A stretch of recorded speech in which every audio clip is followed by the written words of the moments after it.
Eu tenho aprendido, irmãos, algumas coisas. E o Rômulo estava orando ali uns minutos atrás, falando de barreiras, falando de sofismas e tal. A minha primeira experiência foi quando o Kátia participava de um grupo chamado Kairos, acho que o Renan também estava. Ela falou comigo que ia evangelizar no carnaval em Ouro Preto. Falei, mas que conversa é essa? Evangelizar no carnaval? Mas Kátia já era maior, e ela foi. E eu estava em casa, na hora do almoço, e na reportagem eles falaram de alguns blocos cristãos lá em Ouro Preto. E a minha visão começou a mudar.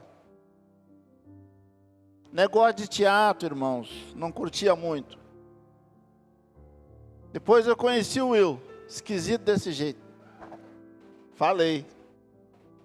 E um dia ele falou comigo que tinha um ministério. Tudo bem. E depois eu descobri qual era o ministério dele. Trabalhar lá no centro do aglomerado, só com menino que a sociedade não quer. Eu não sei se eu posso dizer, mas eu quase duvido que qualquer um dos outros tenha coragem de ir lá e fazer o que ele faz. É completamente diferente, mas irmãos, ministério não é aquilo que você gosta de fazer. Ministério é aquilo que Deus põe no teu coração. E a Bíblia diz assim: quer você coma, quer você beba, quer que você mexa com o menino lá na favela, quer você dance, faça tudo de modo a glorificar Deus. Pregar a palavra, jejuar às vezes não glorifica a Deus porque tem uma questão de coração. E com relação a Kézia, eu tenho acompanhado, eu tenho participado, e eu sei que é um trabalho sério. E eu tenho tido a oportunidade, né, de acompanhar. Há uns meses atrás eu visitei uma família e os pais disseram, não tem jeito para essa menina, não, sabe?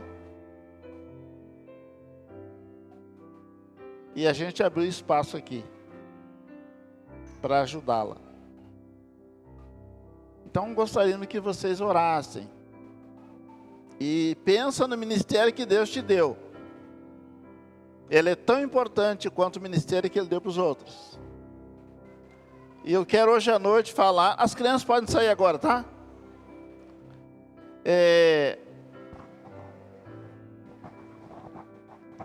Eu queria falar sobre Paulo.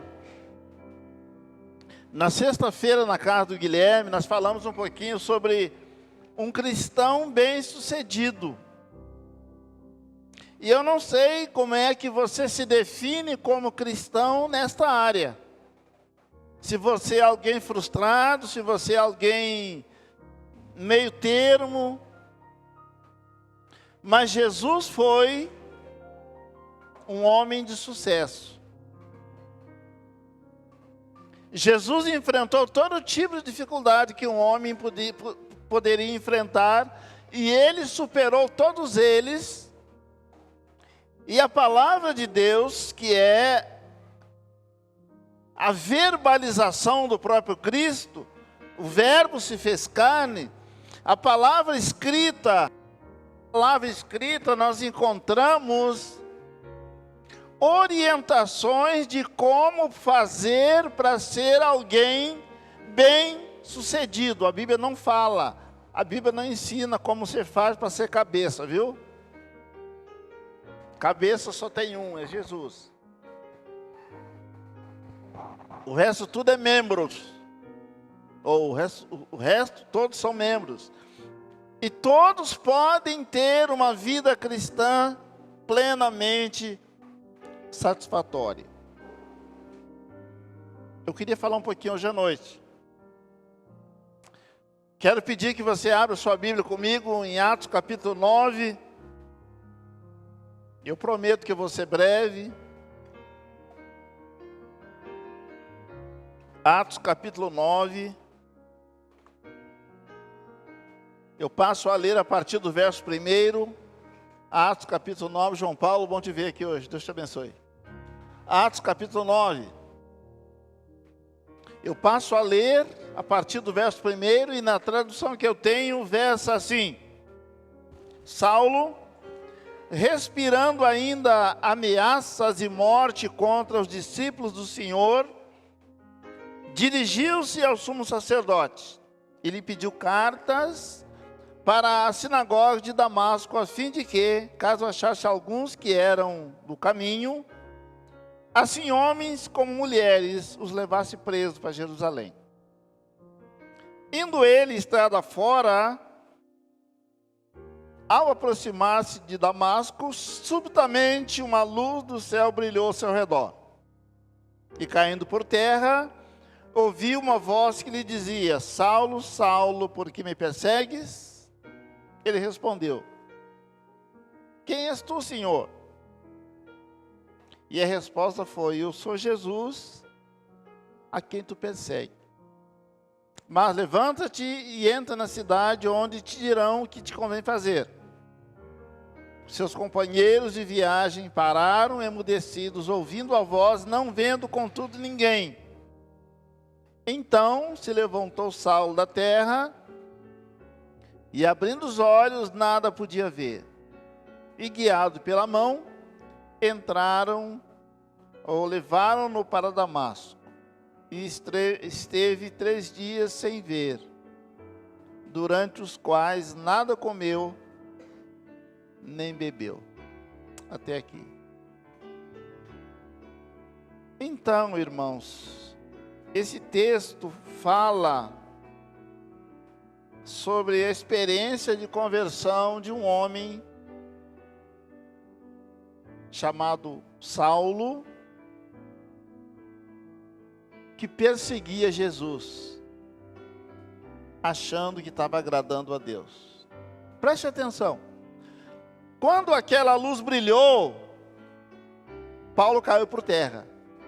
E aí ele fez uma pergunta assim, para a qual ele já deu a resposta. Ele diz assim: Quem é, Senhor? Olha a pergunta dele. Quem és, Senhor?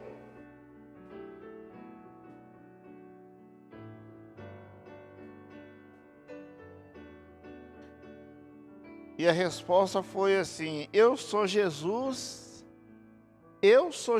a quem tu persegue.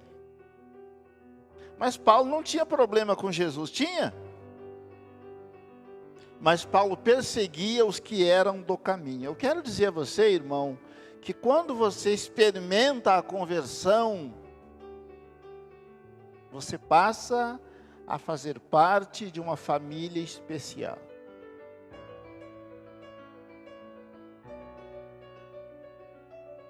Você passa a fazer parte da família do caminho. Então Paulo teve essa experiência, irmãos, e eu vejo na Escritura Paulo como um homem de sucesso na sua caminhada. Nessa caminhada que eu tive a oportunidade, ou que eu tenho tido a oportunidade de desempenhar, eu tive a oportunidade de conversar com alguns irmãos que se declaram completamente tristes, amargurados, frustrados, falidos, fracassados.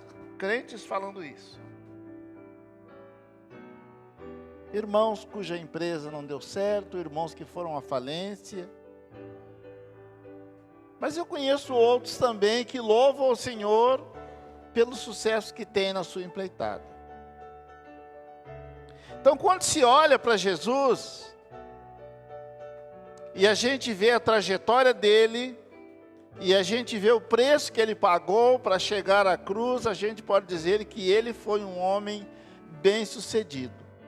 Principalmente porque quando ele entregou a vida, ele disse: Olha, Pai, eu completei a obra que você me deu para fazer, que o Senhor me deu.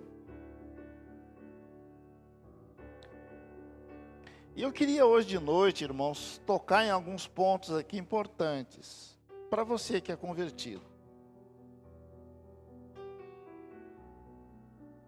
Se Jesus é Senhor da sua vida, você precisa, aliás, nós precisamos dar para Ele satisfação do que a gente faz, e a gente não faz isso, vocês sabem. Nós planejamos a nossa vida, nós colocamos os nossos objetivos pessoais, e nós corremos atrás desses objetivos honestamente. Tudo bem quanto a isso. Mas se Ele é o nosso Senhor, quando no acerto de contas, Ele não vai perguntar Vinícius, Renan, João Paulo, Rafael, Ele não vai perguntar, e aí, como é que foi os seus projetos lá na terra? Não, Ele não interessa com isso. Ele vai perguntar, o que você fez com o que eu mandei você fazer? O que você fez com relação ao que eu mandei você fazer? Eu acho que isso é sério, porque 99% dos crentes vivem sua vida em função dos seus objetivos, que podem ser os mais nobres. Porém, irmãos, o que conta mesmo é se eu entendi e se eu estou cumprindo o que Deus mandou. Então, o sucesso de qualquer cidadão, né, homem ou mulher, como crente em Jesus Cristo, tem a ver prioritariamente, primeiramente, com aquilo que Deus mandou fazer. Quando a gente olha para a vida de Paulo, Paulo estava empenhado nos seus objetivos. Ele achava que perseguir a igreja agradava a Deus, porque esses crentes eram diferentes da maioria. E então, no encalço de uma empreitada dessas, ele encontrou com Deus. E a presença de Deus o pôs por terra. E eu quero fazer um parênteses aqui, dizer que eu não tenho nada contra quem cai. Eu só tenho muita coisa contra quem vive caindo e não muda. Paulo caiu, e houve uma mudança radical na vida dele. E ele levantou-se outro homem. E Paulo é o maior exemplo, eu creio, de conversão. Ele mudou a sua trajetória. Tanto que quando ele chegou para se juntar aos irmãos, ninguém acreditava nele, porque até pouco tempo ele era contra. Mas quando Deus muda, irmãos, olha, eu estou falando de conversão. Eu não estou falando de ser amigo do Evangelho, de conhecer porções da palavra.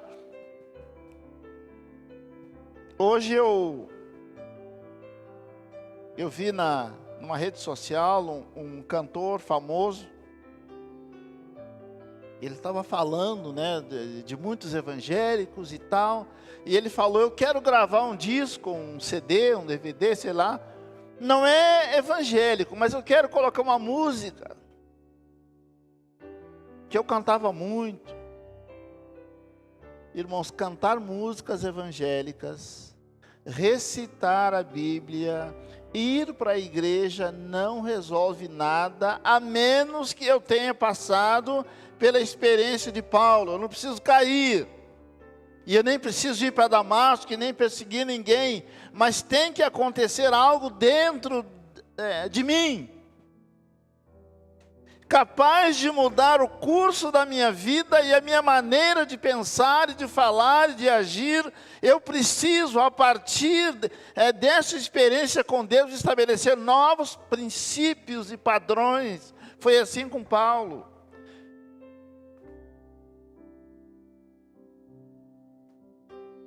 Então, eu disse que eu não ia me estender muito, mas por que eu acho que eu vejo Paulo como um cara de sucesso? Primeira coisa, irmãos, ele teve um encontro real com Cristo. Eu não estou falando, irmãos, de frequentar a igreja, de ser batizado, de dar dízimo, nada disso. Tudo isso é possível fazer sem ter passado por esse encontro real com Jesus.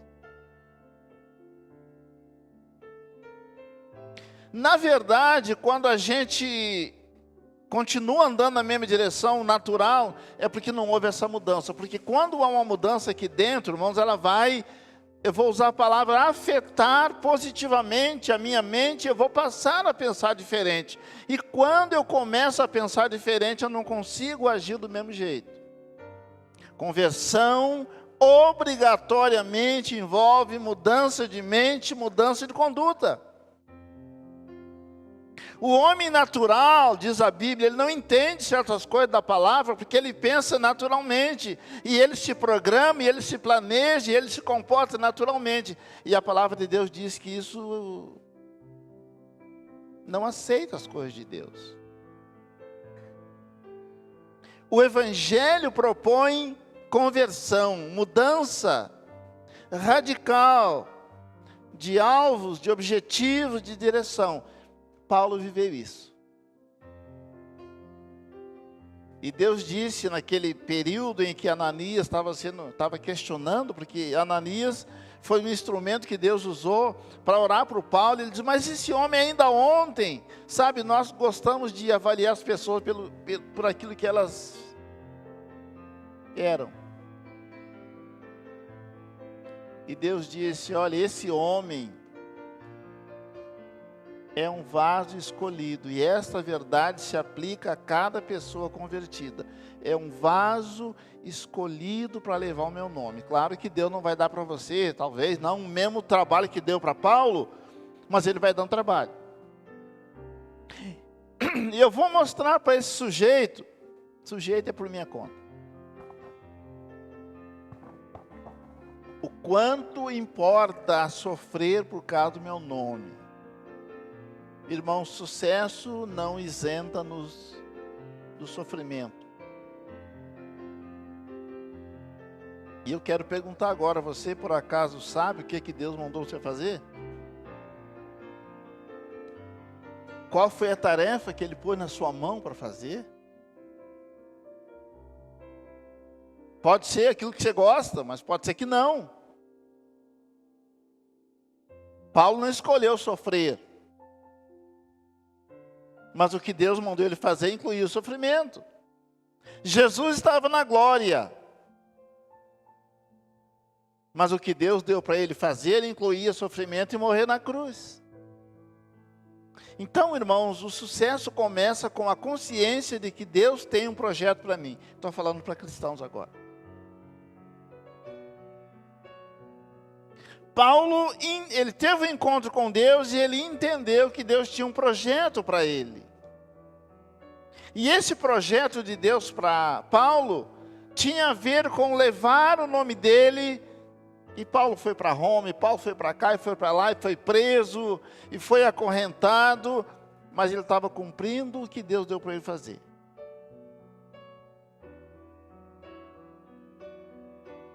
E ele disse, olha, eu estou pronto, não só Atos capítulo 20, até 24, eles falando para Deus, para ele, não vai para lá porque vão prender, olha aqui, pega o cinto, ó, eles vão amarrar, e ele falou, eu estou pronto. Não só para ser preso, mas para morrer por Jesus. Isso é consciência plena de estar fazendo o que Deus mandou. Então Paulo teve um encontro real com Deus, ele entendeu o propósito de Deus. Irmãos, Paulo estabeleceu alvos pessoais com relação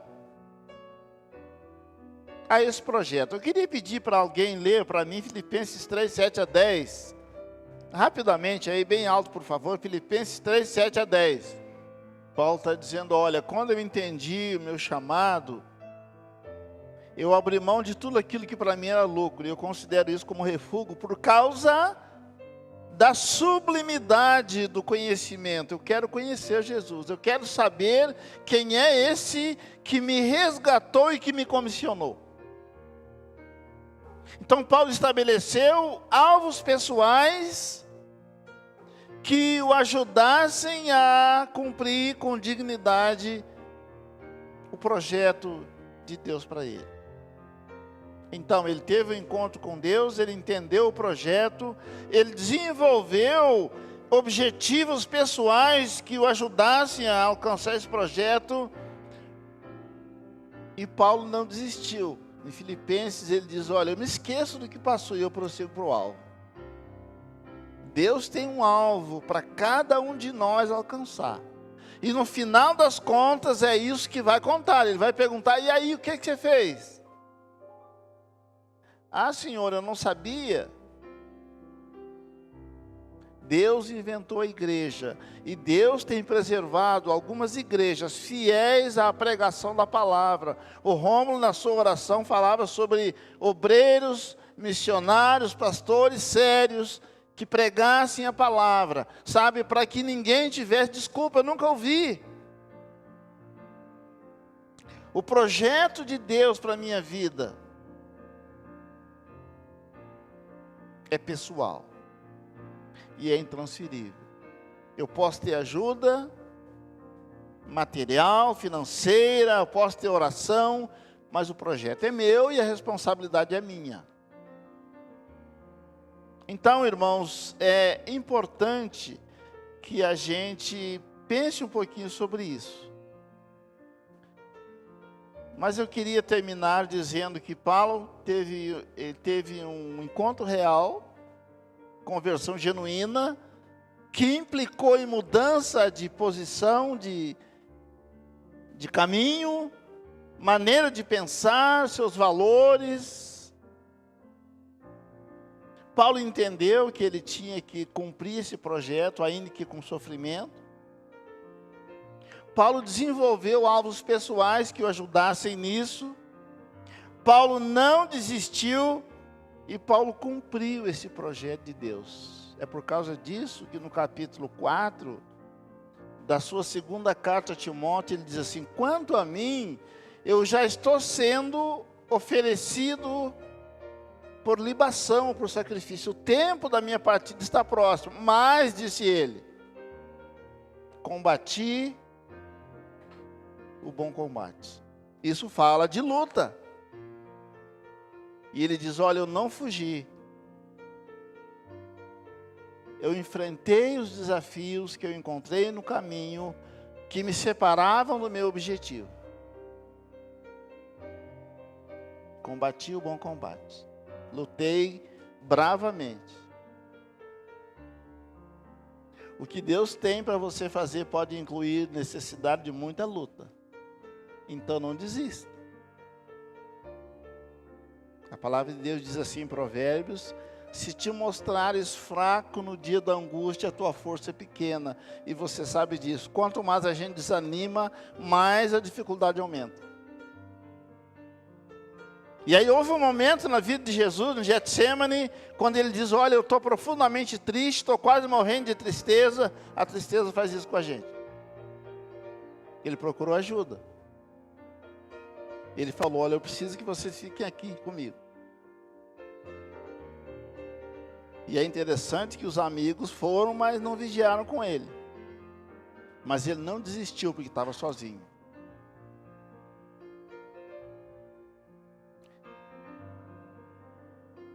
Combati o bom combate. O que mais que ele diz nesse texto? Antes disso, na tradução que eu tenho, ele diz: olha, eu guardei a fé. A fé, irmãos, é a nossa força motriz. A fé é o nosso escudo. A fé é a nossa motivação. Quando nós perdemos a fé, nós perdemos o ânimo. Nós perdemos a força, nós perdemos os objetivos. E ele diz: olha, eu lutei, mas eu guardei a fé. Eu mantive a minha confiança naquele que me comissionou.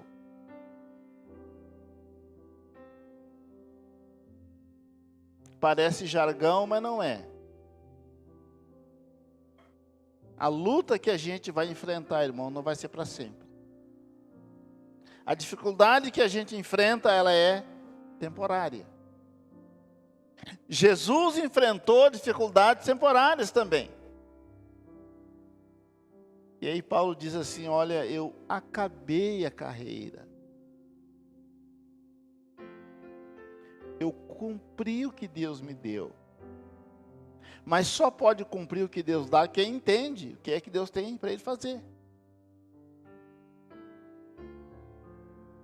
E eu confesso para os irmãos que tem horas que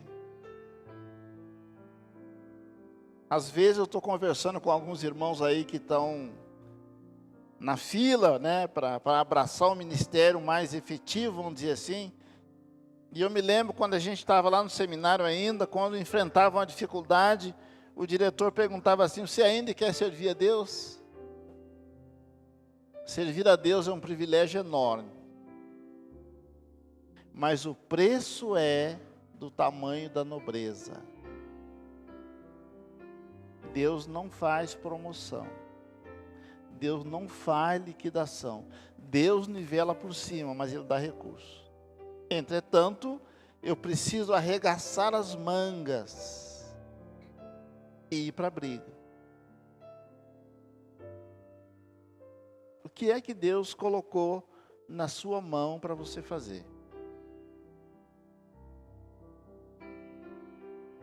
É sobre isso que Ele vai conversar comigo e com você quando chegar a hora.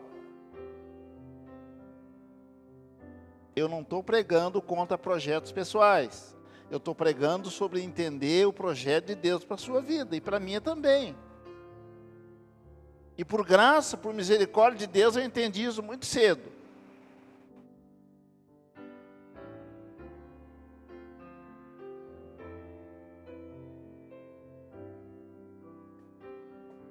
Outro dia, alguns anos atrás, alguém perguntou para mim assim: e quando o senhor ficar velho, como é que vai ser?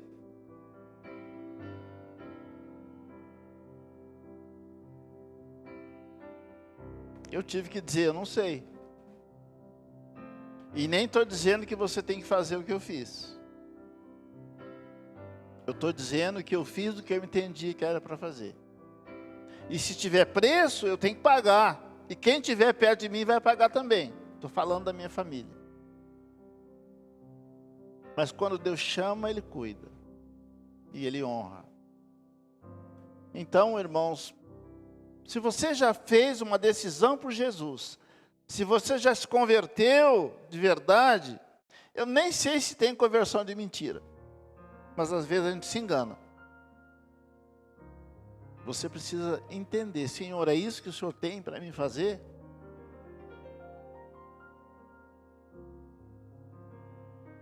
No final das contas, o que vai sobrar é aquilo que eu fiz em cumprir os projetos de Deus para a minha vida. Paulo foi um cara de sucesso porque ele concluiu o que Deus deu para ele, assim como Jesus o fez também. E o nosso desejo é que cada um que aqui está como crente e professo possa entender o projeto de Deus para a sua vida e possa se engajar com afinco, com dedicação na conquista desse objetivo. Então, que assim seja conosco, irmãos, e que doravante, ou que daqui para frente, a gente se ponha no encalço de entender, se não entendemos ainda o que é que Deus tem para me fazer. E aqueles que entenderam, que continuemos. As lutas virão com certeza. Mas um dos apóstolos disse: maior é aquele que está do nosso lado. Que vivamos essa experiência então, no nome de Jesus. Amém?